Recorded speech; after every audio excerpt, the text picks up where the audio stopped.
صلاح الدین ایوبی شجاعت اور بے خوفی کے ان مظاہروں میں اور مقابلوں میں جذب ہو کے رہ گیا تھا۔ اسے ایسی ہی بہادر فوج کی ضرورت تھی۔ اس نے علی بن سفیان کے کان میں کہا، اگر اس فوج میں اسلامی جذبہ بھی ہو تو میں صرف اسی فوج سے صلیبیوں کو گھٹنوں بٹھا سکتا ہوں۔ علی بن سفیان نے وہی مشورہ دیا جو وہ پہلے بھی دے چکا تھا۔ اس نے کہا کہ اگر ناجی سے کمان لے لی جائے تو جذبہ بھی پیدا ہو جائے گا، مگر صلاح الدین ایوبی ناجی جیسے ذہین اور تجربے کار سالار کو سبکدوش کرنے کی بجائے سدھار کر راہ حق پر لانا چاہتا تھا۔ وہ اس جشن میں اپنی آنکھوں یہی دیکھنے آیا تھا کہ یہ فوج کردار کے لحاظ سے کیسی ہے۔ اسے ناجی کی اس درخواست سے ہی مایوسی ہو گئی تھی کہ اس کے سپاہی اور کمانڈر شراب پینا چاہتے ہیں اور ناچ گانا بھی ہوگا۔ صلاح الدین ایوبی نے اس کی درخواست اس وجہ سے منظور کی تھی کہ وہ یہ دیکھنا چاہتا تھا کہ یہ لشکر کس حد تک عیش و عشرت میں ڈوبا ہوا ہے۔ بہادری، شہ سواری اور تیغ زنی وغیرہ کے مظاہروں اور مقابلوں میں تو یہ فوج عسکری اور جنگی معیار پر پوری اترتی تھی، مگر کھانے کا وقت آیا تو یہ فوج بدتمیزیوں اور ہنگامہ پرور لوگوں کا بے قابو ہجوم بن گئی۔ کھانے کا انتظام وسیع و عریض میدان میں کیا گیا تھا۔ ایک طرف فوج کے کم و بیش 2000 آدمیوں کے لیے کھانا چنا گیا تھا اور ان سے ذرا دور صلاح الدین ایوبی اور دیگر بڑے مہمانوں کے کھانے کا انتظام تھا۔ سینکڑوں سالم دمبے اور بکرے، اونٹوں کے سالم رانے اور ہزاروں مرغ روسٹ کیے گئے تھے۔ دیگر لوازمات کا کوئی شمار نہ تھا اور سپاہیوں کے سامنے شراب کے چھوٹے چھوٹے مشکیزے اور سراہیاں رکھ دی گئی تھیں۔ سپاہی کھانے اور شراب پر ٹوٹ پڑے، گٹاگٹ شراب چڑھانے لگے اور معرکہ آرائی ہونے لگی۔ صلاح الدین ایوبی یہ منظر دیکھ رہا تھا اور خاموش تھا۔ اس کے چہرے پر کوئی ایسا تاثر نہیں تھا جو یہ ظاہر کرتا کہ وہ کیا سوچ رہا ہے۔ اس نے ناجی سے صرف اتنا پوچھا، 50,000 فوج میں سے آپ نے یہ سپاہی دعوت کے لیے کس طرح منتخب کیے تھے؟ کیا یہ آپ کے بدترین سپاہی ہیں؟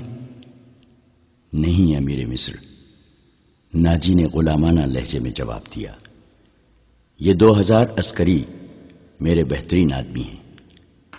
آپ نے ان کے مظاہرے دیکھے ہیں لیکن ان کی بہادری نہیں دیکھی۔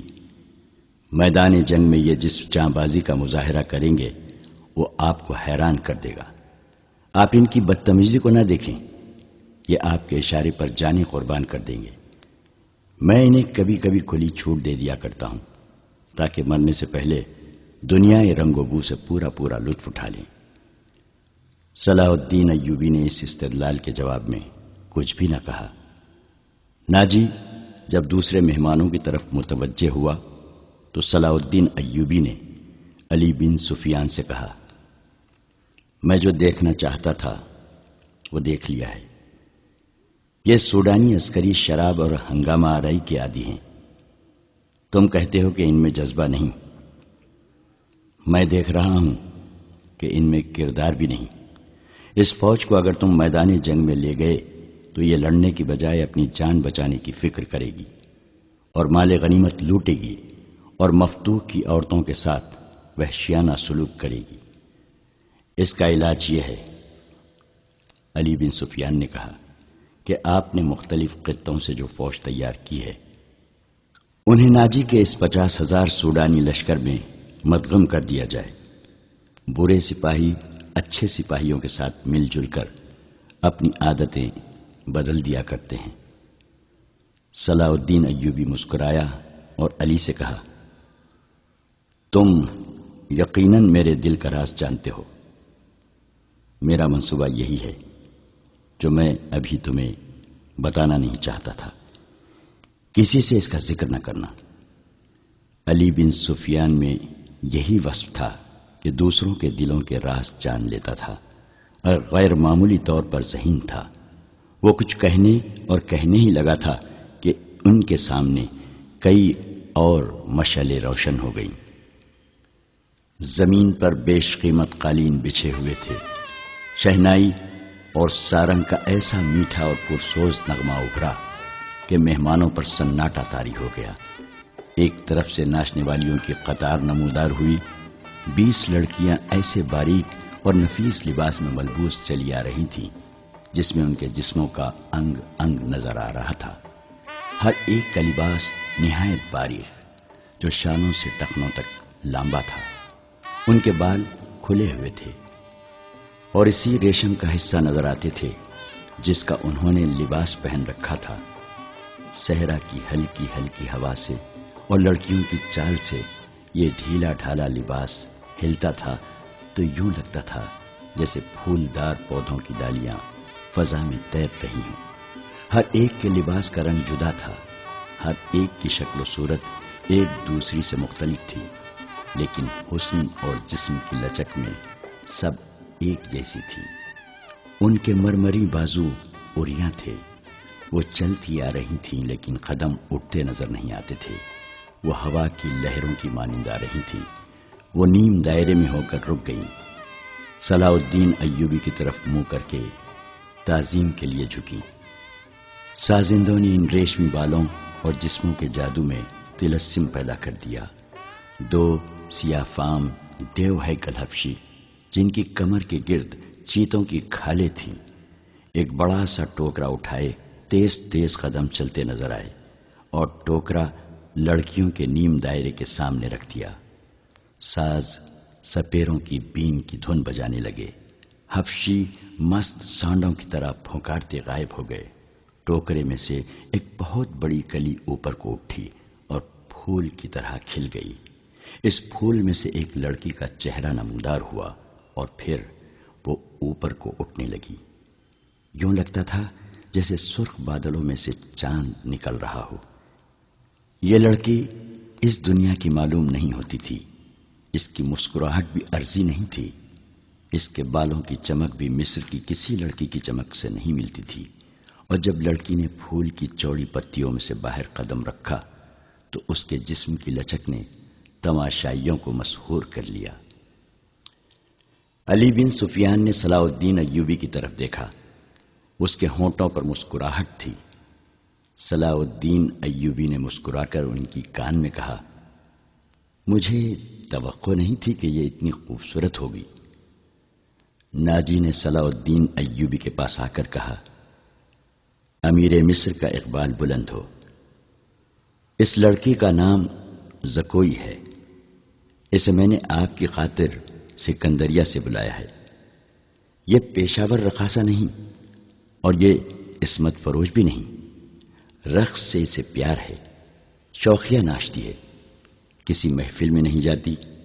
میں اس کے باپ کو جانتا ہوں، ساحل پر مچھلیوں کا کاروبار کرتا ہے۔ یہ لڑکی آپ کی عقیدت مند ہے، آپ کو پیغمبر مانتی ہے۔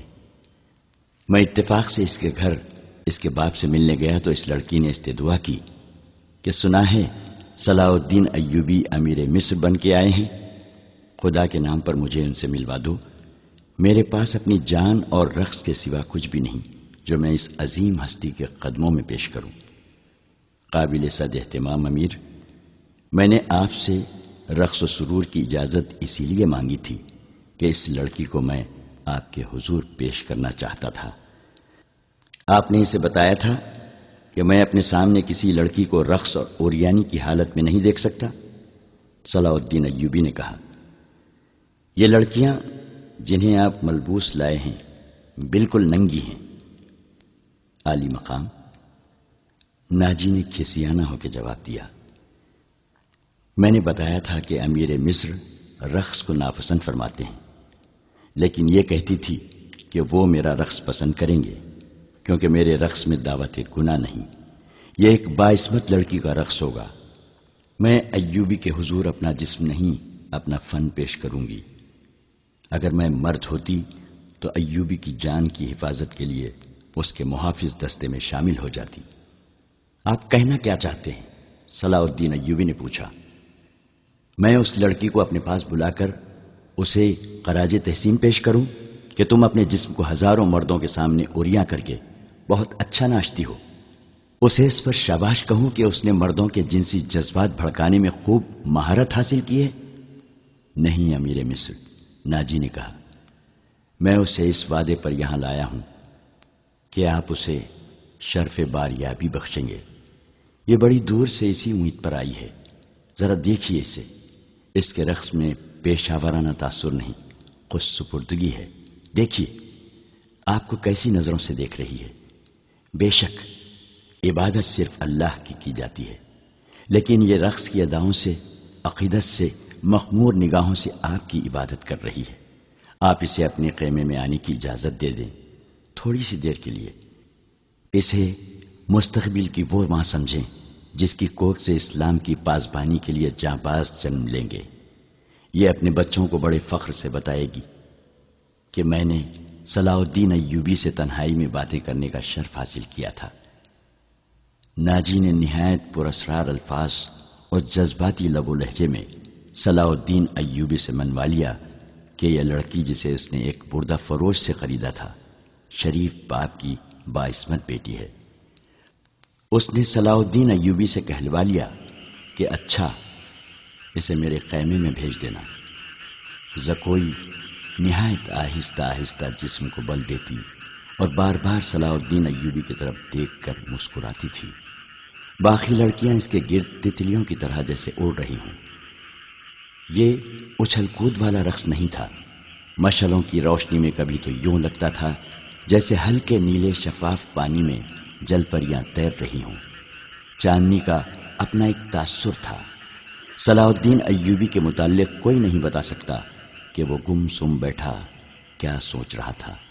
ناجی کے سپاہی جو شراب پی کر ہنگامہ بپا کر رہے تھے، وہ بھی جیسے مر گئے تھے۔ زمین اور آسمان پر وجد طاری تھا۔ ناجی اپنی کامیابی پر بے حد مسرور تھا اور رات گزرتی جا رہی تھی۔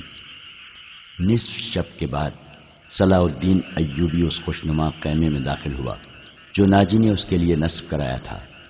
اندر اس نے قالین بچھا دیے تھے۔ پلنگ پر چیتے کی کھال کی مانند پلنگ پوش تھا۔ فانوس جو رکھوایا تھا اس کی ہلکی نیلی روشنی صحرا کی شفاف چاندنی کی مانند تھی اور اندر کی فضا عطر بیز تھی۔ خیمے کے اندر ریشمی پردے آویزاں تھے۔ ناجی صلاح الدین ایوبی کے ساتھ خیمے میں گیا اور پوچھا، اسے ذرا سی دیر کے لیے بھیج دوں؟ میں وعدہ خلافی سے بہت ڈرتا ہوں۔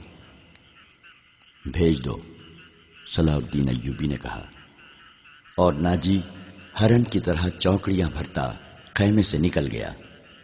تھوڑا ہی وقت گزرا ہوگا کہ صلاح الدین ایوبی کے محافظوں نے ایک رقاصہ کو اس خیمے کی طرف آتے دیکھا۔ خیمے کے ہر طرف مشعلیں روشن تھیں۔ روشنی کا یہ انتظام علی بن سفیان نے کرایا تھا تاکہ رات کے وقت محافظ گرد و پیش کو اچھی طرح سے دیکھ سکیں۔ رقاصہ قریب آئی تو انہوں نے اسے پہچان لیا۔ انہوں نے اسے رقص میں دیکھا تھا۔ یہ وہی لڑکی تھی جو ٹوکرے میں سے نکلی تھی۔ وہ زکوئی تھی۔ وہ رقص کے لباس میں تھی۔ یہ لباس توبہ شکن تھا۔ اس میں وہ اریاں تھی۔ محافظوں کے کمانڈر نے اسے روک لیا۔ زکوئی نے اسے بتایا اسے امیر مصر صلاح الدین ایوبی نے بلایا ہے۔ کمانڈر نے اسے بتایا کہ یہ ان امیروں میں سے نہیں جو تم جیسی فاحشہ لڑکیوں کے ساتھ راتیں گزارتے ہوں۔ آپ ان سے پوچھ لیں، زکوئی نے کہا۔ میں بن بلائے آنے کی جرت نہیں کر سکتی۔ ان کا بلاوا تمہیں کس طرح ملا تھا؟ کمانڈر نے پوچھا۔ سالار ناجی نے کہا ہے کہ تمہیں امیر مصر بلاتے ہیں، زکوئی نے کہا۔ آپ کہتے ہیں تو میں واپس چلی جاتی ہوں۔ امیر نے جواب طلبی کی تو خود بھگت لینا۔ کمانڈر تسلیم نہیں کر سکتا تھا کہ صلاح الدین ایوبی نے اپنی خوابگاہ میں ایک رقاصہ کو بلایا ہے۔ وہ ایوبی کے کردار سے واقف تھا۔ اس کے اس حکم سے بھی واقف تھا کہ ناچنے گانے والیوں سے تعلق رکھنے والے کو 100 درے لگائے جائیں گے۔ کمانڈر شش و پنج میں پڑ گیا۔ سوچ سوچ کر اس نے جرت کی اور صلاح الدین ایوبی کے خیمے میں چلا گیا۔ ایوبی اندر ٹہل رہا تھا۔ کمانڈر نے ڈرتے ڈرتے کہا، باہر ایک رقاصہ کھڑی ہے، کہتی ہے حضور نے اسے بلایا ہے۔ صلاح الدین ایوبی نے کہا، اسے اندر بھیج دو۔ کمانڈر باہر نکلا اور زکوئی کو اندر بھیج دیا۔ محافظوں کو توقع تھی کہ ان کا امیر اور سالار اعظم اس لڑکی کو باہر نکال دے گا۔ وہ سب اس کی گرجدار آواز سننے کے لیے تیار ہو گئے، مگر انہیں ایسی کوئی آواز نہ سنائی دی۔ رات گزرتی جا رہی تھی، اندر سے دھیمی دھیمی باتوں کی آوازیں سنائی دینے لگی۔ محافظ دستے کا کمانڈر بے قراری کے عالم میں ادھر ادھر ٹہلنے لگا۔ ایک محافظ نے اس سے کہا، کیا یہ حکم صرف ہمارے لیے ہے کہ کسی فاحشہ کے ساتھ تعلق رکھنا جرم ہے؟ ہاں، اس نے جواب دیا، حکم صرف ماتحتوں کے لیے اور قانون صرف رعایا کے لیے ہوتے ہیں۔ امیر مصر کو درے نہیں لگائے جا سکتے، بادشاہوں کا کوئی کردار نہیں ہوتا۔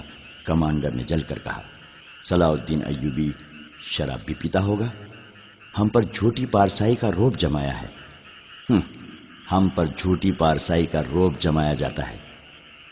ان کی نگاہوں میں صلاح الدین ایوبی کا جو بت تھا وہ ٹوٹ پھوٹ گیا۔ اس بت میں سے ایک عربی شہزادہ نکلا جو عیاش اور بدکار تھا، پارسائی کے پردے میں گناہ کا مرتکب ہو رہا تھا۔ ناجی بہت خوش تھا۔ صلاح الدین ایوبی کی خوشنودی کے لیے اس نے شراب سونگھی بھی نہیں تھی۔ وہ اپنے خیمے میں بیٹھا مسرت سے جھوم رہا تھا۔ اس کے سامنے اس کا نائب سالار ادروش بیٹھا تھا۔ اس نے ناجی سے کہا، اسے گئے بہت وقت گزر گیا ہے، معلوم ہوتا ہے کہ ہمارا تیر صلاح الدین ایوبی کے دل میں اتر گیا ہے۔ میرا تیر قطع کب گیا تھا؟ ناجی نے قہقہہ لگا کر کہا، اگر یہ تیر قطع ہو جاتا تو فوراً یہیں لوٹ کے ہمارے پاس آ جاتا۔ تم ٹھیک کہتے ہو، ادروش نے کہا، زکوئی انسان کے روپ میں تلسم ہے۔ معلوم ہوتا ہے یہ لڑکی حشیشین کے ساتھ رہی ہے، ورنہ صلاح الدین ایوبی جیسا بت کبھی نہ توڑ سکتی۔ میں نے اسے جو سبق دیے تھے وہ حشیشین کے کبھی وہم گمان میں بھی نہ آئے ہوں گے۔ ناجی نے کہا، اب صلاح الدین ایوبی کے حلق سے شراب اتارنی رہ گئی ہے۔ ناجی کو باہر قدموں کی آہٹ سنائی دی۔ وہ دوڑ کر باہر گیا۔ وہ زکوئی نہیں تھی، کوئی سپاہی جا رہا تھا۔ ناجی نے دور سے صلاح الدین ایوبی کے خیمے کی طرف دیکھا۔ پردے گرے ہوئے تھے اور باہر محافظ کھڑے تھے۔ اس نے اندر جا کر ادروش سے کہا، اب میں یقین کے ساتھ کہہ سکتا ہوں کہ میری زکوئی نے بت توڑ ڈالا ہے۔ رات کا آخری پہر تھا جب زکوئی صلاح الدین ایوبی کے خیمے سے نکلی۔ ناجی کے خیمے میں جانے کے بجائے وہ دوسری طرف چلی گئی۔ راستے میں ایک آدمی کھڑا تھا جس کا جسم سر سے پاؤں تک ایک ہی لبادے میں ڈھکا ہوا تھا۔ اس نے دھیمی سی آواز میں زکوئی کو پکارا۔ وہ اس آدمی کے پاس چلی گئی۔ وہ آدمی اسے ایک خیمے میں لے گیا۔ بہت دیر بعد اس خیمے سے نکلی اور ناجی کے خیمے کا رخ کر لیا۔ ناجی اس وقت تک جاگ رہا تھا اور کئی بار باہر نکل کر صلاح الدین ایوبی کے خیمے کو دیکھ چکا تھا کہ زکوئی نے صلاح الدین ایوبی کو پھانس لیا ہے اور اسے آسمان کی بلندیوں سے گھسیٹ کر ناجی کی ذہنیت کی پستیوں میں لے آئی ہے۔ ادروش، اس نے کہا، رات تو گزر گئی ہے، وہ ابھی تک نہیں آئی۔ وہ اب آئے گی بھی نہیں، ادروش نے کہا۔ امیر مصر اسے اپنے ساتھ لے جائے گا۔ ایسے ہیرے کوئی شہزادہ واپس نہیں کیا کرتا۔ تم نے اس پر بھی غور کیا ہے؟ نہیں، ناجی نے کہا، میں نے اپنی چال کا یہ پہلو تو سوچا ہی نہیں تھا۔ کیا یہ نہیں ہو سکتا کہ امیر مصر زکوئی کے ساتھ باقاعدہ شادی کر لے؟ ادروش نے کہا، اس صورت میں یہ خطرہ ہے کہ لڑکی ہمارے کام کی نہیں رہے گی۔ وہ ہے تو ہوشیار، ناجی نے کہا، مگر رقاصہ کا کیا بھروسہ؟ وہ رقاصہ کی بیٹی ہے اور تجربے کار پیشہ ور ہے، دھوکہ دے سکتی ہے۔ وہ گہری سوچ میں کھویا ہوا تھا کہ زکوئی اس کے خیمے میں داخل ہوئی۔ اس نے ہنس کر کہا، اپنے امیر کے جسم کا وزن کرو اور لاؤ اتنا سونا۔ آپ نے میرا یہی انعام مقرر کیا تھا نا؟ پہلے بتاؤ ہوا کیا؟ ناجی نے بےتابی سے پوچھا۔ جو آپ چاہتے تھے، زکوئی نے جواب دیا۔ آپ کو یہ کس نے بتایا تھا کہ صلاح الدین ایوبی پتھر ہے، اولاد ہے اور وہ مسلمان کے اللہ کا سایہ ہے؟ اس نے زمین پر پاؤں کا ٹھڈ مار کر کہا، وہ اس ریس سے زیادہ بے بس ہے جسے ہوا کے ہلکے ہلکے جھونکے اڑاتے پھرتے ہیں۔ تمہارے حسن کے جادو اور زبان کے تلسم نے اسے ریت بنایا ہے۔ ادروش نے کہا، ورنہ یہ کمبخت چٹان تھا۔ ہاں چٹان تھا، زکوئی نے کہا، اب ریتیلا ٹیلا بھی نہیں۔ میرے متعلق کوئی بات ہوئی تھی؟ ناجی نے پوچھا۔ ہاں، زکوئی نے جواب دیا، پوچھتا تھا ناجی کیسا آدمی ہے؟ میں نے جواب دیا کہ مصر میں اگر کسی پر آپ کو اعتماد کرنا چاہیے تو وہ صرف ناجی ہے۔ اس نے پوچھا کہ تم کس طرح اسے جانتی ہو؟ میں نے کہا کہ وہ میرے باپ کے گہرے دوست ہیں، ہمارے گھر گئے تھے اور میرے باپ سے کہتے تھے کہ میں صلاح الدین ایوبی کا غلام ہوں، مجھے سمندر میں کودنے کا حکم دیں تو میں کود جاؤں گا۔ پھر اس نے مجھ سے پوچھا کہ تم باعصمت لڑکی ہو؟ میں نے کہا کہ میں آپ کی لونڈی ہوں، آپ کا ہر حکم سر آنکھوں پر۔ کہنے لگا، کچھ دیر میرے پاس بیٹھو۔ میں اس کے پاس بیٹھ گئی، پھر وہ اگر پتھر تھا تو موم ہو گیا اور میں نے موم کو اپنے سانچے میں ڈھال لیا۔ اس سے رخصت ہونے لگی تو اس نے مجھ سے معافی مانگی۔ کہنے لگا، میں نے زندگی میں پہلا گناہ کیا ہے۔ میں نے کہا، یہ گناہ نہیں، آپ نے میرے ساتھ دھوکہ نہیں کیا، زبردستی نہیں کی، مجھے بادشاہوں کی طرح حکم دے کر نہیں بلایا، میں خود آئی تھی، پھر بھی آؤں گی۔ لڑکی نے ہر ایک بات اس طرح کھل کر سنائی جس طرح اس کا جسم عریاں تھا۔ ناجی نے جوش مسرت سے اسے اپنے بازوؤں میں لے لیا۔ ادروش زکوئی کو خراج تحسین اور ناجی کو مبارکباد پیش کر کے خیمے سے نکل گیا۔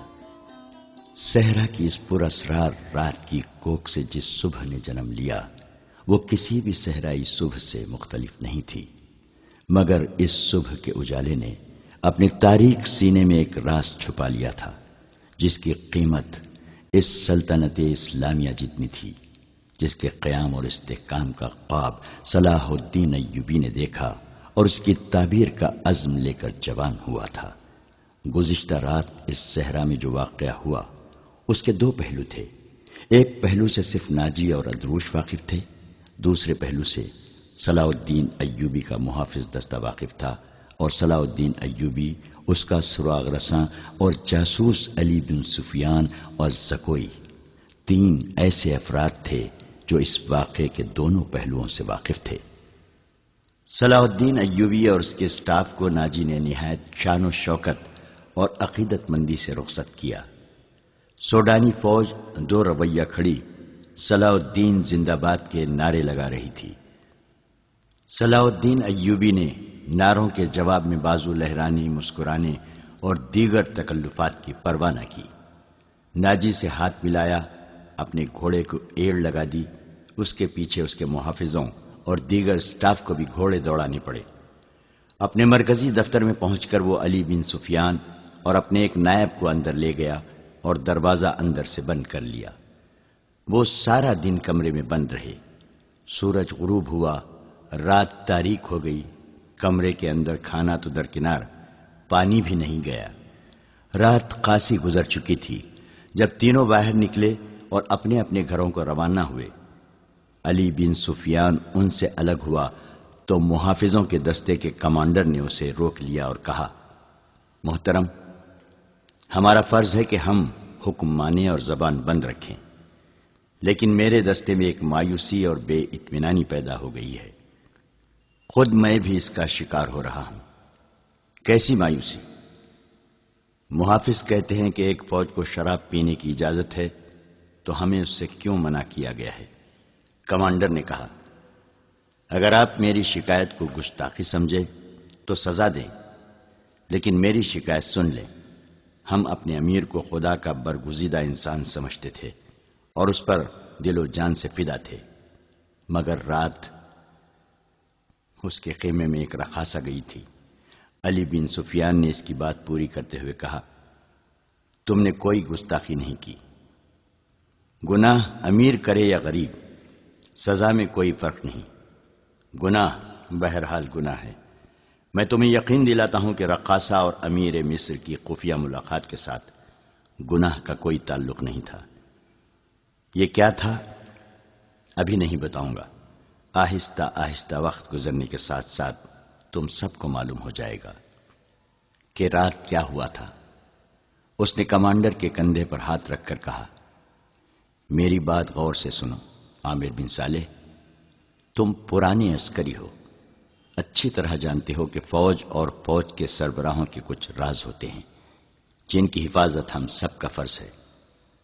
رقاصہ اور امیر مصر کے خیمے میں جانا بھی ایک راز ہے۔ اپنے جابازوں کو کسی شک میں نہ پڑنے دو اور کسی سے ذکر تک نہ ہو کہ رات کیا ہوا تھا۔ علی بن سفیان کی قابلیت اور کارناموں سے یہ کمانڈر آگاہ تھا، مطمئن ہو گیا اور اس نے اپنے دستے کے شکوک رفع کر دیے۔ اگلے روز صلاح الدین ایوبی دوپہر کا کھانا کھا رہا تھا کہ اس سے اطلاع دی گئی کہ ناجی ملنے آیا ہے۔ صلاح الدین ایوبی کھانے سے فارغ ہو کر ناجی سے ملا۔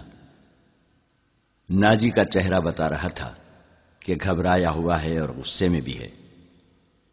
اس نے ہکلانے کے لہجے میں کہا، قابل صد احترام امیر، کیا یہ حکم آپ نے جاری کیا ہے کہ سوڈانی محافظ فوج کی 50,000 نفری مصر کی اس فوج میں مدغم کر دی جائے جو حال ہی میں تیار ہوئی ہے؟ ہاں ناجی، صلاح الدین ایوبی نے تحمل سے جواب دیا۔ میں نے کل سارا دن اور رات کا کچھ حصہ صرف کر کے اور بڑی گہری سوچ و بچار کے بعد یہ فیصلہ تحریر کیا ہے کہ جس فوج کے تم سالار ہو اسے مصر کی فوج میں اس طرح مدغم کر دیا جائے کہ ہر دستے میں سوڈانیوں کی نفری صرف 10% ہو، اور تمہیں یہ حکم بھی مل چکا ہوگا کہ تم اب اس فوج کے سالار نہیں ہوگے، تم فوج کے مرکزی دفتر میں آ جاؤ گے۔ عالی مقام ناجی نے کہا، مجھے کس جرم کی سزا دی جا رہی ہے؟ اگر تمہیں یہ فیصلہ پسند نہیں تو فوج سے الگ ہو جاؤ۔ صلاح الدین ایوبی نے کہا، معلوم ہوتا ہے میرے خلاف سازش کی گئی ہے۔ ناجی نے کہا، آپ کے بلند دماغ اور گہری نظر کو چھان بین کر لینی چاہیے۔ مرکز میں میرے بہت سے دشمن ہیں۔ میرے دوست صلاح الدین ایوبی نے کہا، میں نے یہ فیصلہ صرف اس لیے کیا ہے کہ میری انتظامیہ اور فوج سے سازشوں کا خطرہ ہمیشہ کے لیے نکل جائے، اور میں نے یہ فیصلہ اس لیے کیا ہے کہ فوج میں کسی کا عہدہ کتنا ہی اونچا کیوں نہ ہو اور کوئی کتنا ہی ادنا کیوں نہ ہو، وہ شراب نہ پیے، ہلڑ بازی نہ کرے اور فوجی جشنوں میں ناچ گانے نہ ہوں۔ لیکن علی جاں، ناجی نے کہا، میں نے حضور سے اجازت لے لی تھی، اور میں نے شراب اور ناچ گانے کی اجازت صرف اس لیے دی تھی کہ اس فوج کو اس کی اصل حالت میں دیکھ سکوں جسے تم ملت اسلامیہ کی فوج کہتے ہو۔ میں 50,000 نفری کو برطرف نہیں کر سکتا۔ مصری فوج میں سے اسے مدغم کر کے اس کے کردار کو سدھار دوں گا۔ اور یہ بھی سن لو کہ ہم میں کوئی مصری، سوڈانی، شامی اور عجمی نہیں ہے، ہم مسلمان ہیں، ہمارا جھنڈا ایک اور مذہب ایک ہے۔ امیر عالی مرتبت نے یہ تو سوچا ہوتا کہ میری حیثیت کیا رہ جائے گی جس کے تم اہل ہو۔ صلاح الدین ایوبی نے کہا، اپنے ماضی پر خود ہی نگاہ ڈالو، ضروری نہیں کہ اپنی کارستانیوں کی داستان مجھ سے سنو، فوراً واپس ہو جاؤ، اپنی فوج کی نفری، سامان، جانوروں، سامان خورد و نوش وغیرہ کے کاغذات تیار کر کے میرے نائب کے حوالے کر دو۔ 7 دن کے اندر میرے حکم کی تعمیل مکمل ہو جائے۔ ناجی نے کچھ کہنا چاہا لیکن صلاح الدین ایوبی ملاقات کے کمرے سے نکل گیا۔ یہ بات ناجی کے خفیہ حرم میں بھی پہنچ گئی تھی کہ زکوئی کو امیر مصر نے رات بھر کا شرف باریابی بخشا ہے۔ زکوئی کے خلاف حسد کی آگ پہلے ہی پھیلی ہوئی تھی۔ اسے آئے ابھی بہت تھوڑا عرصہ گزرا تھا، لیکن ناجی پہلے روز سے ہی اسے اپنے ساتھ رکھنے لگا تھا۔ اسے ذرا سی دیر کے لیے بھی اپنے اس حرم میں جانے نہ دیتا تھا جہاں اس کی دل پسند ناچنے والی جوان لڑکیاں رہتی تھیں۔ زکوئی کو اس نے الگ کمرہ دیا تھا۔ انہیں یہ تو معلوم نہ تھا کہ ناجی اسے صلاح الدین ایوبی کو موم کرنے کی ٹریننگ دے رہا ہے اور وہ کسی بہت بڑے تقریبی منصوبے پر کام کر رہا ہے۔ یہ رقاصائیں یہ دیکھ کر جل بھن گئی تھیں کہ زکوئی نے ناجی پر قبضہ کر لیا ہے اور اس کے دل میں ان کے خلاف نفرت پیدا کر دی ہے۔ حرم کی 2 لڑکیاں زکوئی کو ٹھکانے لگانے کی سوچتی رہتی تھیں۔ اب انہوں نے دیکھا کہ زکوئی کو امیر مصر نے بھی اتنا پسند کیا ہے کہ اسے رات بھر اپنے خیمے میں رکھا ہے تو وہ پاگل سی ہو گئی۔ اسے ٹھکانے لگانے کا واحد طریقہ قتل تھا۔ قتل کے 2 ہی طریقے ہو سکتے تھے، زہر یا کرائے کا قاتل جو اسے سوتے میں قتل کرائے۔ دونوں طریقے ممکن نہیں تھے کیونکہ زکوئی باہر نہیں نکلتی تھی اور زہر دینے کے لیے اس تک رسائی نہیں ہو سکتی تھی۔ ان دونوں نے حرم کی سب سے زیادہ چالاک ملازمہ کو اعتبار میں لے رکھا تھا، اسے انعام و اکرام دیتی رہتی تھی۔ جب حسد کی انتہا نے ان کی آنکھوں میں خون اتار دیا تو انہوں نے اس ملازمہ کو منہ مانگے انعام کا لالچ دے کر اپنا مدعا بیان کر دیا۔ یہ ملازمہ بڑی منجھی ہوئی عورت تھی۔ اس نے کہا کہ سالار کی رہائش گاہ میں جا کر زکوئی کو زہر دینا ممکن نہیں ہے، موقع محل دیکھ کر اسے خنجر سے قتل کیا جا سکتا ہے، اس کے لیے وقت چاہیے۔ اس نے وعدہ کیا کہ وہ زکوئی کی نقل و حرکت پر نظر رکھے گی، ہو سکتا ہے کہ کوئی موقع جلدی نکل آئے۔ اس جرائم پیشہ عورت نے یہ بھی کہا کہ اگر کوئی موقع نہ نکلا تو حشیشین کی مدد حاصل کی جائے گی، مگر وہ معاوضہ بہت زیادہ لیتے ہیں۔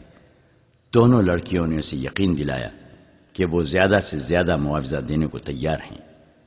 ناجی بے حد غصے کے عالم میں اپنے کمرے میں ٹہل رہا تھا۔ زکوئی اسے ٹھنڈا کرنے کی بہت کوشش کر رہی تھی لیکن اس کا غصہ بڑھتا جا رہا تھا۔ آپ مجھے اس کے پاس جانے دیں، زکوئی نے چوتھی بار کہا۔ میں اسے شیشے میں اتار لوں گی۔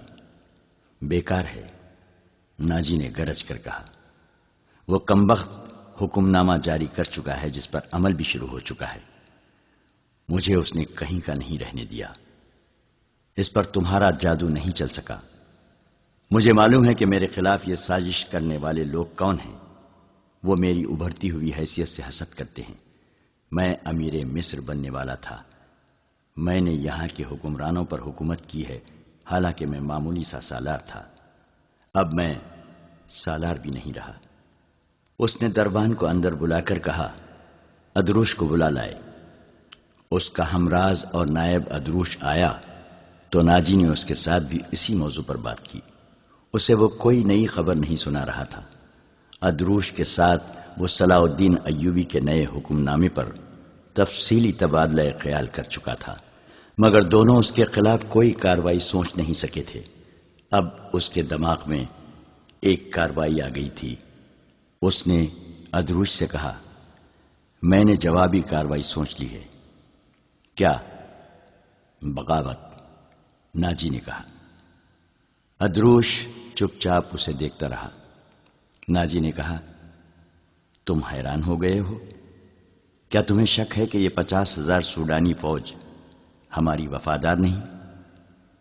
کیا یہ صلاح الدین ایوبی کی نسبت مجھے اور تمہیں اپنا حاکم اور بحیقہ نہیں سمجھتی؟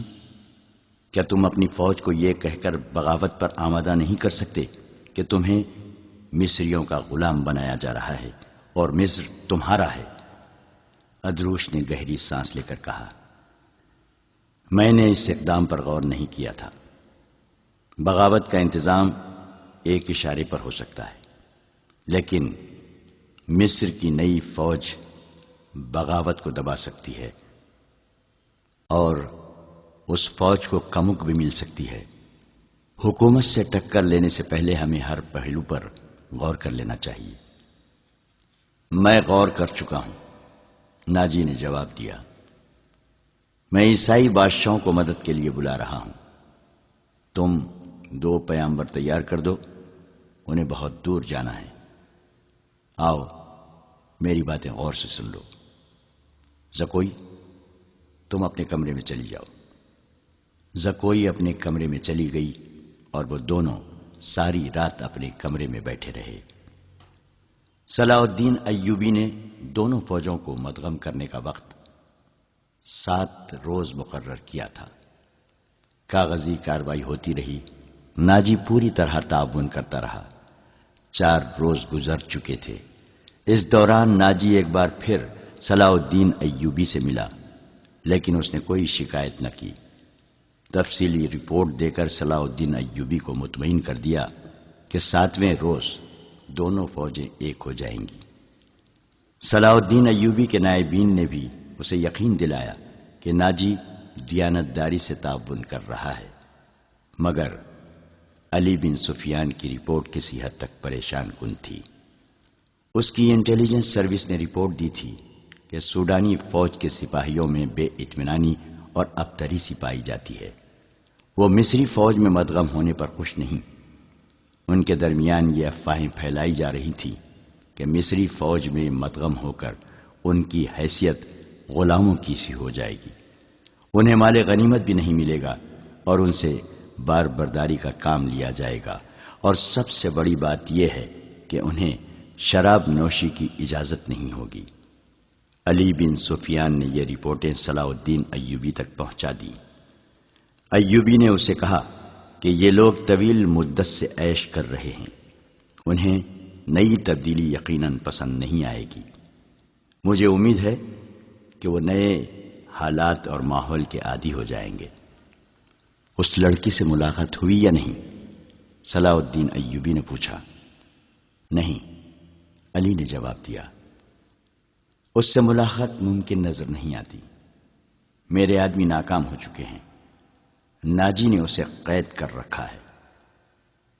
اس سے اگلی رات کا واقعہ ہے۔ رات ابھی ابھی تاریک ہوئی تھی۔ زکوئی اپنے کمرے میں تھی، ناجی ادروش کے ساتھ اپنے کمرے میں تھا۔ اسے گھوڑوں کے قدموں کی آوازیں سنائی دی۔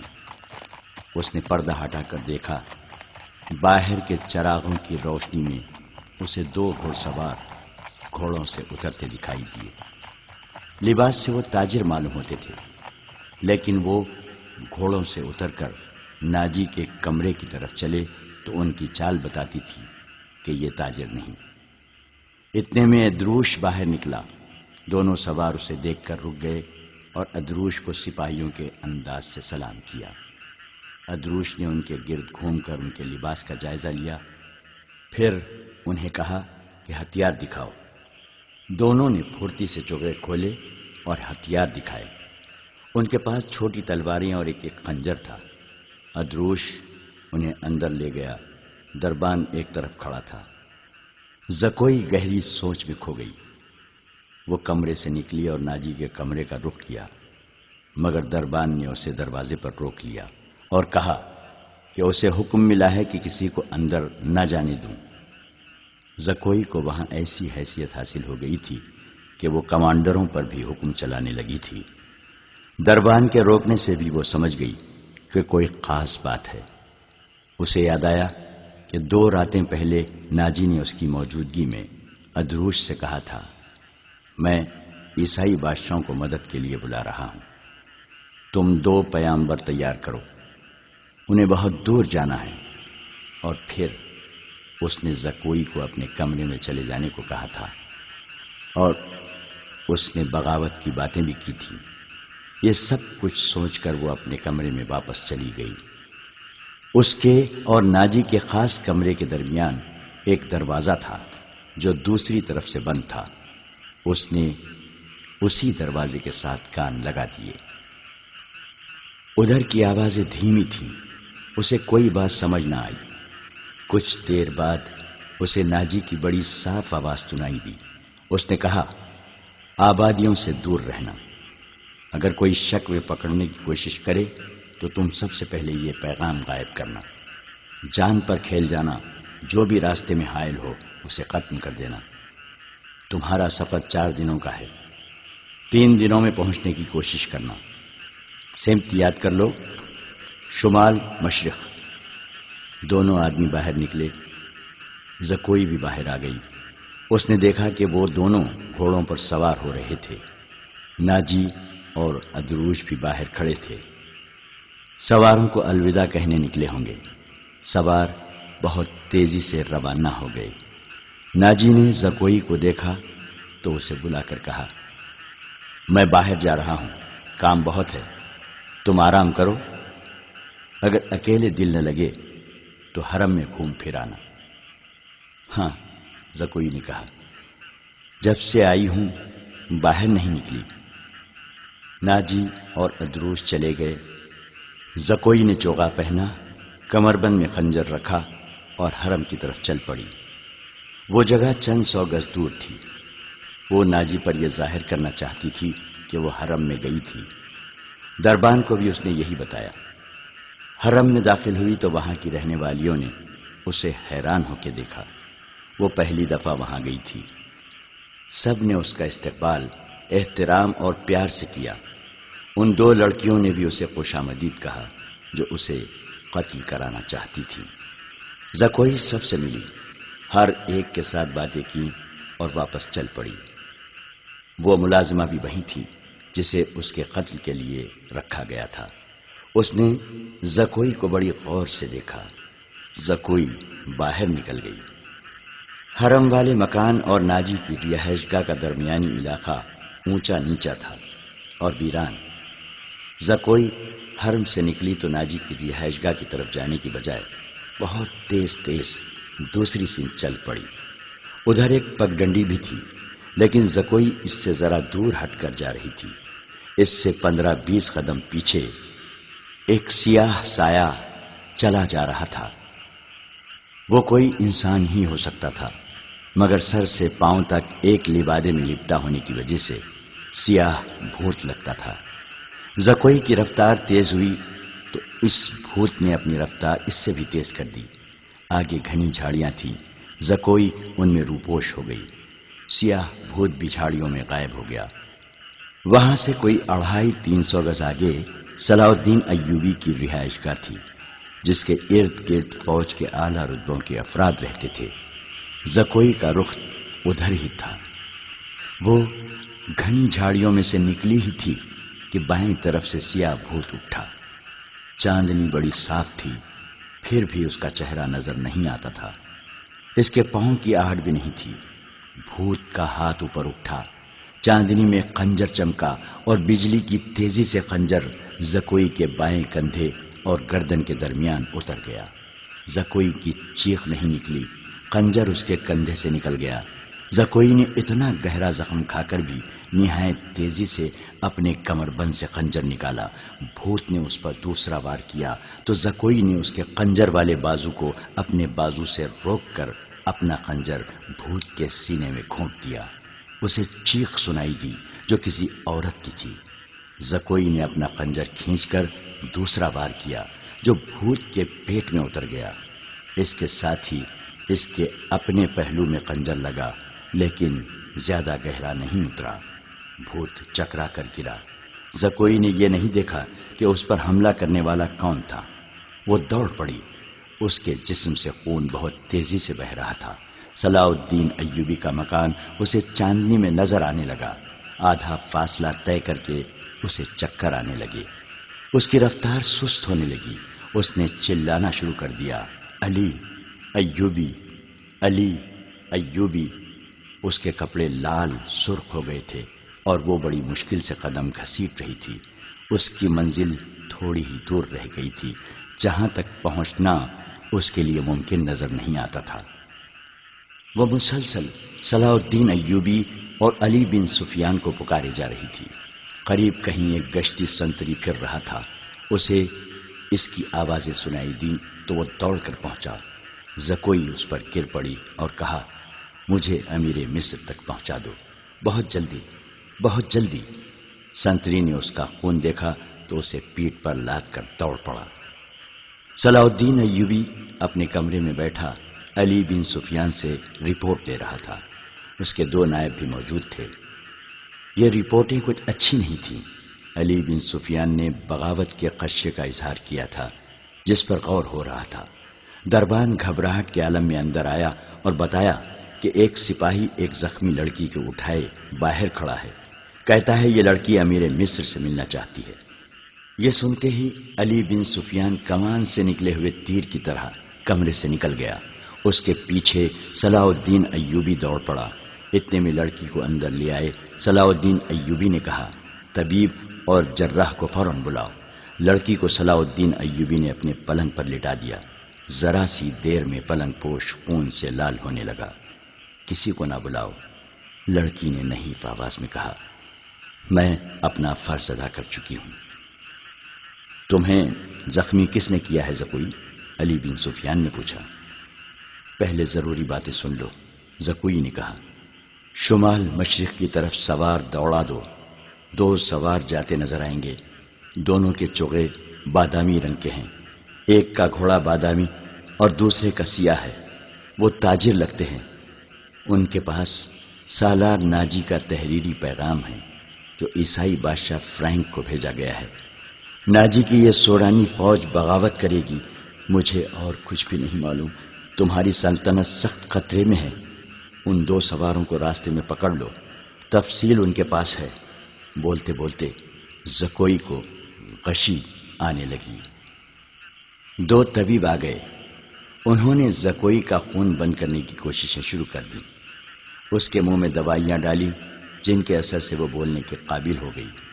وہ ضروری پیغام دے چکی تھی۔ اس کے بعد اس نے دوسری ساری باتیں سنائیں، مثلا ناجی نے ادروش کے ساتھ کیا باتیں کی تھیں، اسے کس طرح اپنے کمرے میں بھیج دیا گیا تھا، ناجی کا غصہ اور بھاگ دوڑ، 2 سواروں کا آنا وغیرہ۔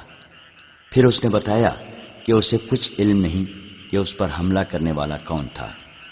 وہ موقع موضوع دیکھ کر ادھر ہی رپورٹ دینے کے لیے آ رہی تھی کہ پیچھے سے کسی نے اسے خنجر گھونپ دیا۔ اس نے اپنا خنجر نکال کر حملہ آور پر حملہ کیا۔ حملہ آور کی چیخ بتاتی تھی کہ وہ کوئی عورت ہے۔ اس نے حملے کی جگہ بتائی۔ اسی وقت اس جگہ آدمی دوڑا دیے گئے۔ زکوئی نے کہا تھا کہ وہ زندہ نہیں ہو سکتی۔ اس کے خنجر اس کے سینے اور پیٹ میں لگے تھے۔ خون رک نہیں رہا تھا۔ زیادہ تر خون تو پہلے ہی بہہ گیا تھا۔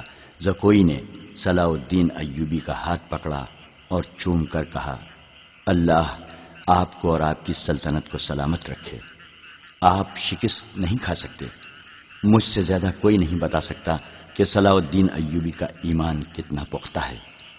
پھر اس نے علی بن سفیان سے کہا، میں نے کوتاہی تو نہیں کی؟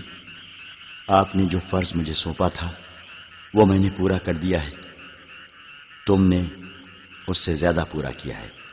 علی بن سفیان نے اس سے کہا، میرا تو وہم و گمان میں بھی نہ تھا کہ ناجی اس حد تک خطرناک کارروائی کرے گا اور تمہیں جان کی قربانی دینی پڑے گی۔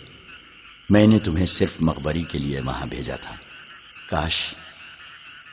کاش میں مسلمان ہوتی، زکوئی نے کہا۔ اس کے آنسو نکل آئے۔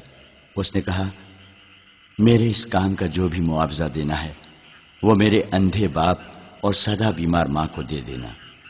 ان کی معذوریوں نے مجھے 12 سال کی عمر میں رقاصہ بنا دیا تھا۔ زکوئی کا سر ایک طرف ڈھلک گیا، آنکھیں اد کھلی رہیں اور ہونٹ اس طرح نیمبا جیسے مسکرا رہی ہو۔ طبیب نے نفس پر ہاتھ رکھا اور صلاح الدین ایوبی کی طرف دیکھ کر سر ہلایا۔ زکوئی کی روح اس کے زخمی جسم سے آزاد ہو گئی تھی۔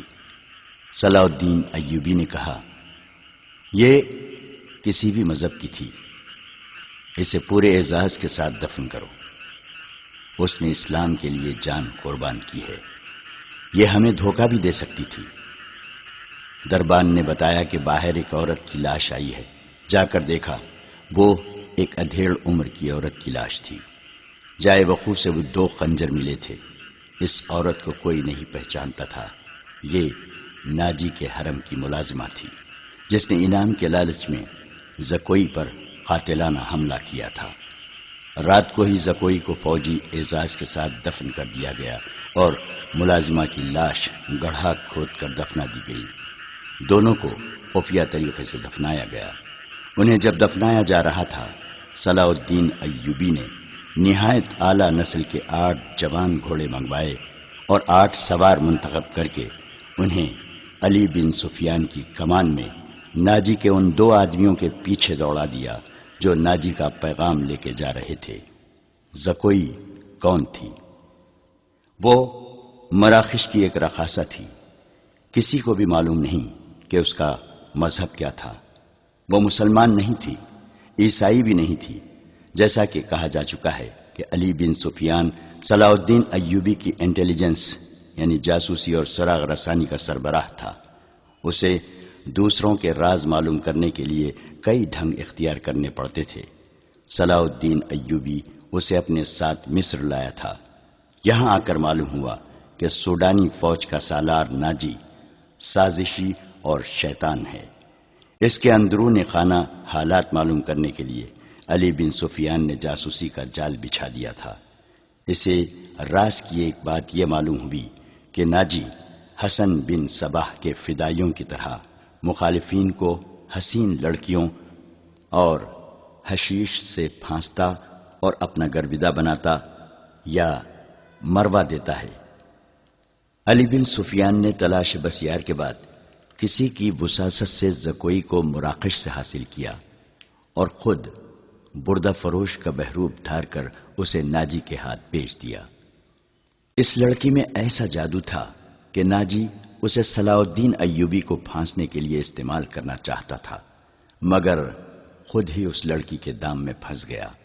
پھنسا بھی ایسا کہ اس کے سامنے وہ اپنے نائب سالار کے ساتھ راز کی باتیں کرتا رہا۔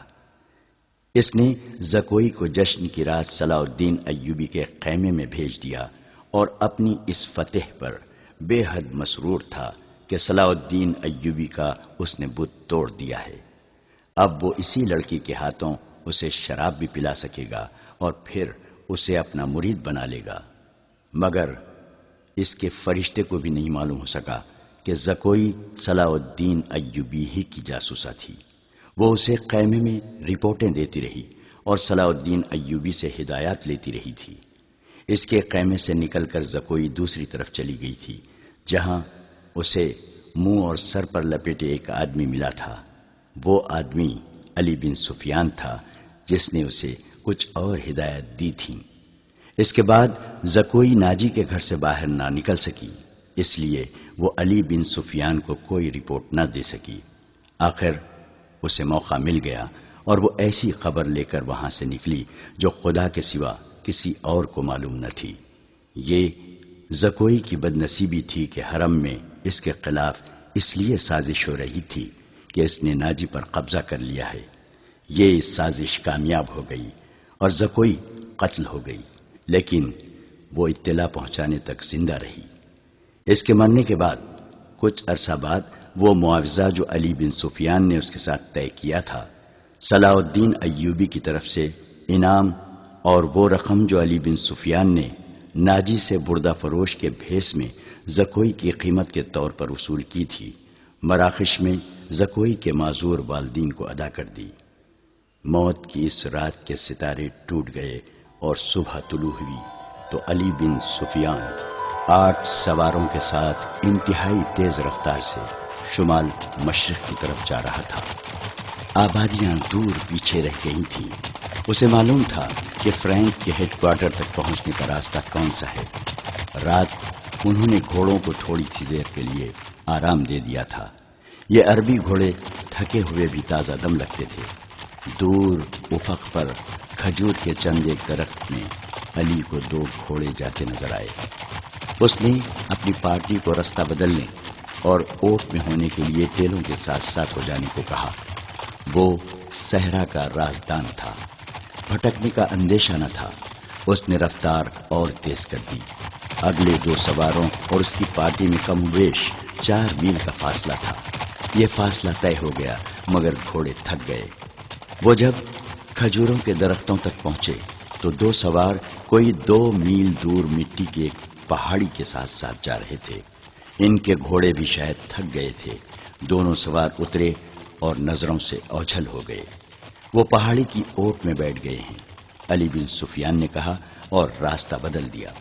فاصلہ کم ہوتا گیا اور جب فاصلہ چند گز رہ گیا تو دونوں سوار اوٹ سے سامنے آئے۔ انہوں نے گھوڑوں کے سر پر دوڑنے کا شور سن لیا تھا۔ وہ دوڑ کر غائب ہو گئے۔ علی بن سفیان نے گھوڑے کو ایڑ لگائی۔ تھکے ہوئے گھوڑے نے وفاداری کا ثبوت دیا اور رفتار تیز کر دی۔ باقی گھوڑے بھی تیز ہو گئے۔ پہاڑی کے اندر گئے تو دونوں سوار وہاں سے جا چکے تھے، مگر دور نہیں گئے تھے، وہ شاید گھبرا بھی گئے تھے۔ آگے ریتیلی چٹانی تھی، انہیں راستہ نہیں مل رہا تھا، کبھی دائیں جاتے کبھی بائیں۔ علی بن سفیان نے اپنے گھوڑے ایک صف میں پھیلا دیے اور بھاگنے والوں سے 100 گز دور جا پہنچا۔ ایک تیر انداز نے دوڑتے گھوڑے سے تیر چلایا جو ایک گھوڑے کی اگلی ٹانگ میں لگا۔ گھوڑا بے قابو ہو گیا۔ تھوڑی سی اور بھاگ دوڑ کے بعد وہ دونوں گھیرے میں آ گئے اور انہوں نے ہتھیار ڈال دیے۔ انہوں نے جھوٹ بولا، اپنے آپ کو تاجر کہا، لیکن تلاشی لی تو پیغام مل گیا جو ناجی نے انہیں دیا تھا۔ دونوں کو حراست میں لے لیا گیا، گھوڑوں کو آرام کا وقت دیا گیا اور یہ پارٹی واپس ہوئی۔ صلاح الدین ایوبی بےتابی سے انتظار کر رہا تھا۔ دن گزر گیا، رات بھی گزرتی جا رہی تھی۔ آدھی رات گزر گئی، ایوبی لیٹ گیا اور اس کی آنکھ لگ گئی۔ سحر کے وقت دروازے پر ہلکی سی دستک سے اس کی آنکھ کھل گئی۔ دوڑ کر دروازہ کھولا، علی بن سفیان کھڑا تھا، اس کے پیچھے اس کے 8 سوار اور 2 قیدی کھڑے تھے۔ علی اور قیدیوں کو صلاح الدین ایوبی نے سونے کے کمرے میں ہی بلا لیا اور علی سے ناجی کا پیغام لے کر پڑھنے لگا۔ پہلے تو اس کے چہرے کا رنگ پیلا پڑ گیا، پھر جیسے ایک لخت خون جوش مار کر اس کے چہرے اور آنکھوں میں چڑھ گیا ہو۔ ناجی کا پیغام خاصا طویل تھا۔ اس نے سلیبیوں کے ایک بادشاہ فرینک کو لکھا تھا کہ وہ فلاں دن اور فلاں وقت یونانیوں، رومیوں اور دیگر سلیبیوں کی بحریہ سے بحر روم کی طرف سے مصر میں فوجیں اتار کر حملہ کر دے۔ حملے کی اطلاع ملتے ہی 50,000 سوڈانی فوج امیر مصر کے خلاف بغاوت کر دے گی۔ مصر کی نئی فوج حملے اور بغاوت کا بیک وقت مقابلہ کرنے کے قابل نہیں۔ اس کے عوض ناجی نے تمام تر مصر یا مصر کے بڑے حصے کی حکمرانی کی شرط پیش کی تھی۔ صلاح الدین ایوبی نے پیغام لے جانے والے دونوں سواروں کو طے خانے کی قید میں ڈال دیا اور اسی وقت اپنی نئی فوج کا دستہ بھیج کر ناجی اور اس کے 3 نائبین کو ان کے مکانوں میں نظر بند کر کے پہرا لگا دیا۔ ناجی کے حرم کی تمام عورتیں آزاد کر دی گئیں۔ اس کے ذاتی خزانے کو سرکاری خزانے میں ڈال دیا گیا اور ساری کارروائی خفیہ رکھی گئی۔ صلاح الدین ایوبی نے علی بن سفیان کی مدد سے ناجی کے اس خط میں جو پکڑ لیا گیا تھا، حملے کی تاریخ کو مٹا کر اگلی تاریخ لکھ دی۔ 2 ذہین آدمیوں کو یہ پیغام دے کر شاہ فرینک کی طرف روانہ کر دیا گیا۔ ان آدمیوں کو یہ ظاہر کرنا تھا کہ وہ ناجی کے پیامبر ہیں۔ انہیں روانہ کر کے اس سوڈانی فوج کو مصری فوج میں مدغم کرنے کا حکم روک لیا۔ 8ویں روز پیامبر واپس آ گئے۔ وہ ناجی کا پیغام دے آئے اور فرینک کا جواب ناجی کے نام لے آئے تھے۔ فرینک نے لکھا تھا کہ حملے کی تاریخ سے 2 دن پہلے سوڈانی فوج بغاوت کر دے تاکہ صلاح الدین ایوبی کو صلیبیوں کا حملہ روکنے کی ہوش ہی نہ رہے۔ علی بن سفیان نے صلاح الدین ایوبی کی اجازت سے ان 2 پیامبروں کو نظر بند کر دیا۔ یہ باعزت نظر بندی تھی جس میں ان دونوں کے آرام اور بہترین خوراک وغیرہ کا خصوصی انتظام کیا گیا تھا۔ یہ ایک احتیاطی تدبیر تھی تاکہ یہ راز فاش نہ ہو جائے۔ صلاح الدین ایوبی نے بحر روم کے ساحل پر ان مقامات پر اپنی فوج کو چھپا دیا جہاں صلیبیوں کی بحریہ کو لنگر انداز ہونا اور فوجیں اتارنی تھی۔ اس نے ان مقامات سے دور اپنی بحریہ بھی چھپا دی۔ حملے میں ابھی کچھ دن باقی تھے۔ ایک مورخ سراج الدین نے لکھا ہے کہ سوڈانی فوج نے صلیبیوں کے حملے سے پہلے ہی بغاوت کر دی، جو صلاح الدین ایوبی نے طاقت سے نہیں بلکہ ڈپلومیسی اور حسن سلوک سے دبا لی۔ بغاوت کی ناکامی کی ایک وجہ یہ بھی تھی کہ باغیوں کو اپنا سالار ناجی کہیں نظر نہ آیا تھا اور اس کا کوئی نائب بھی سامنے نہ آیا، وہ سب قید میں تھے۔ مگر ایک اور مورخ ہپتاچی لکھتا ہے کہ سوڈانی فوج نے حملے کے بہت بعد بغاوت کی تھی۔ تاہم یہ دونوں مورخ باقی واقعات پر متفق نظر آتے ہیں۔ دونوں نے لکھا ہے کہ صلاح الدین ایوبی نے ناجی اور اس کے نائبین کو قید میں سزائے موت دے کر رات کے وقت گمنام قبروں میں دفن کرا دیا تھا۔ ان دونوں مورخوں نے اور تیسرے مورخ لین پول نے صلیبیوں کی بحریے کے اعداد و شمار ایک ہی جیسے لکھے ہیں۔ وہ لکھتے ہیں کہ خط میں دی ہوئی تاریخ کے عین مطابق صلیبیوں کی بحریہ، جس میں فرینک کی، یونان کی، رومیوں کی اور سسلی کی بحریہ شامل تھی، متحدہ کمان میں بحر روم میں نمودار ہوئی۔ مورخوں کے اعداد و شمار کے مطابق جنگی جہازوں کی تعداد 150 تھی۔ اس کے علاوہ 12 جنگی جہاز بہت بڑے تھے۔ ان میں مصر میں اتارنے کے لیے فوج تھی۔ اس فوج کے صلیبی کمانڈر ایملرک تھا۔ جن بادبانی کشتیوں میں رسد تھی، ان کی تعداد کا صحیح اندازہ نہیں کیا جا سکا۔ جہاز 2 قطاروں میں آ رہے تھے۔ صلاح الدین ایوبی نے دفاع کی کمان اپنے پاس رکھی۔ اس نے صلیبیوں کی بحریہ کو ساحل کے قریب آنے دیا۔ سب سے پہلے بڑے جہاز لنگر انداز ہوئے۔ اچانک ان پر آگ برسنے لگی۔ یہ منجنیقوں سے پھینکی ہوئی مشعلیں تھیں اور آگ کے گولے اور ایسی تیر بھی تھے جن کے پچھلے حصے جلتی ہوئی شعلوں کی مانند تھے۔ مسلمانوں کی برسائی ہوئی اس آگ نے جہازوں اور کشتیوں کے بادبانوں کو آگ لگا دی۔ جہاز لکڑی کے بنے ہوئے تھے، فوراً جل اٹھے۔ ادھر سے مسلمانوں کے چھپے ہوئے جہاز آ گئے، انہوں نے بھی آگ ہی برسائی۔ یوں معلوم ہوتا تھا جیسے بحر روم جل رہا ہو۔ صلیبیوں کے جہاز رخ موڑ کر ایک دوسرے سے ٹکرانے اور ایک دوسرے کو جلانے لگے۔ ان میں سے صلیبی فوج سمندر میں کود گئی۔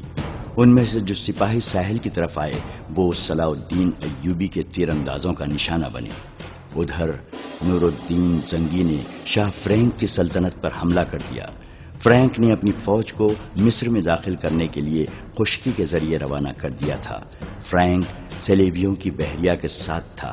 اسے اپنے ملک پر حملے کی اطلاع ملی تو بڑی مشکل سے جان بچا کر اپنے ملک میں پہنچا، مگر وہاں کی دنیا ہی بدل گئی تھی۔ بحر روم میں صلیبیوں کا متحدہ بیڑا نظر آتش ہو گیا اور فوج جل کر اور ڈوب کر ختم ہو گئی۔ صلیبیوں کا ایک کمانڈر ایملرک بچ گیا۔ اس نے ہتھیار ڈال کر صلح کی درخواست کی، جو بہت بڑی رقم کے عوض منظور کر لی گئی۔ یونانیوں اور سسلی والوں کے کچھ جہاز بچ گئے تھے۔ صلاح الدین ایوبی نے انہیں اپنے جہاز واپس لے جانے کی اجازت دے دی، مگر راستے میں ایسا طوفان آیا کہ تمام تر بچے کچے جہاز غرق ہو گئے۔ 19 دسمبر 1169 کے روز صلیبیوں نے اپنی شکست پر دستخط کیے اور صلاح الدین ایوبی کو تاوان ادا کیا۔ بیشتر مورخین اور ماہرین حرب و ضرب نے صلاح الدین ایوبی کی اس فتح کا صحرا اس کی انٹیلیجنس کے سر باندھا ہے۔ رقاصہ زکوئی کا ذکر اس دور کے ایک مراکشی واقع نگار اسد الاسدی نے کیا ہے، اور علی بن سفیان کا تعارف بھی اسی واقع نگار کی تحریر سے ہوا ہے۔ یہ تو ابتدا تھی۔ صلاح الدین ایوبی کی زندگی پہلے سے زیادہ خطروں میں گھر گئی۔